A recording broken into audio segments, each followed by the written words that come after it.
Hello, lovely people out there. How are you all doing? I'm Kate Hill, and I am here to give you the best unbiased and honest commentary about our property markets, along with fantastic hints and tips as we go. Stay tuned for all your latest property news.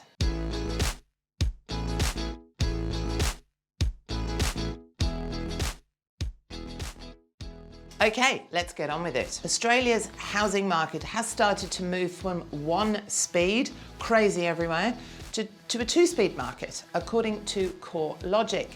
House price growth in Sydney and Melbourne has flattened in recent months, although other capital cities and major regions are still showing very strong results. Property prices are still rising at boom levels in smaller capital cities such as Brisbane and Adelaide, with prices increasing about 20% a year. Perth price growth is also starting to pick up speed, which we think is probably partially as a result of Western Australia actually reopening its borders in recent months. Regional markets are also performing well as population growth results in high demand and low supply. CoreLogic says that some markets will feel the effects of a variety of factors, including the worsening affordability, rising costs of living, and more stock coming onto the market.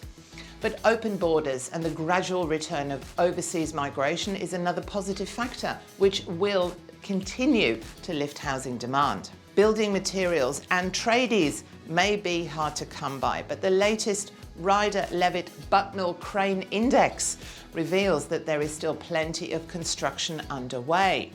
The Crane Index tracks the number of fixed cranes on construction site, which gives a simplified measure of the current state of the construction industry's workload in each location. It says that a record 813 cranes were operating throughout Australia in the past 6 months, which is 13% higher than the previous record. The index says that the number of cranes shows the remarkable resilience of the construction industry. They say it has coped with supply chain disruptions, increased shipping and freight costs, material price increases, and reduced workforces as a result of COVID.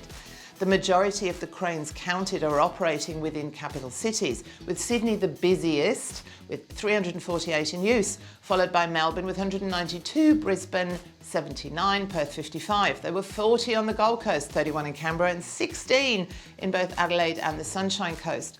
Wollongong and Newcastle both had 12 cranes in operation, and Darwin has 2.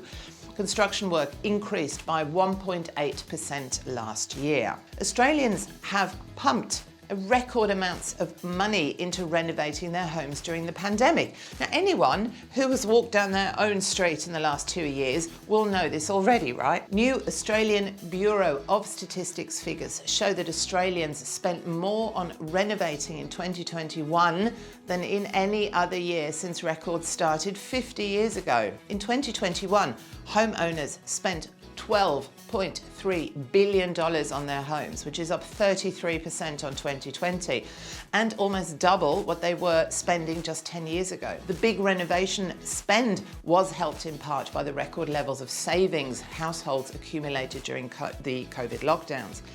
According to National Accounts figures from the ABS, total savings deposits reached more than $1.4 trillion by the end of 2021. At the same time, homeowners are on average 2 years ahead of their mortgage repayments, a buffer that will help when interest rates rise.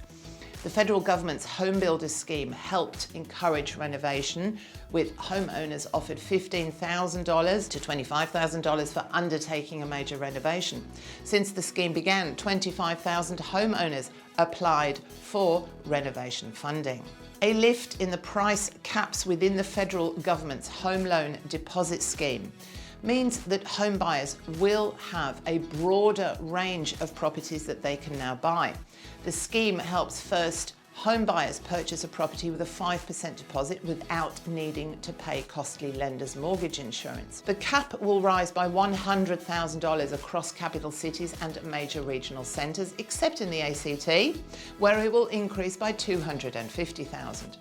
This will bring the cap to $900,000 in Sydney, $800,000 in Melbourne, $700,000 in Brisbane, $750,000 in the ACT.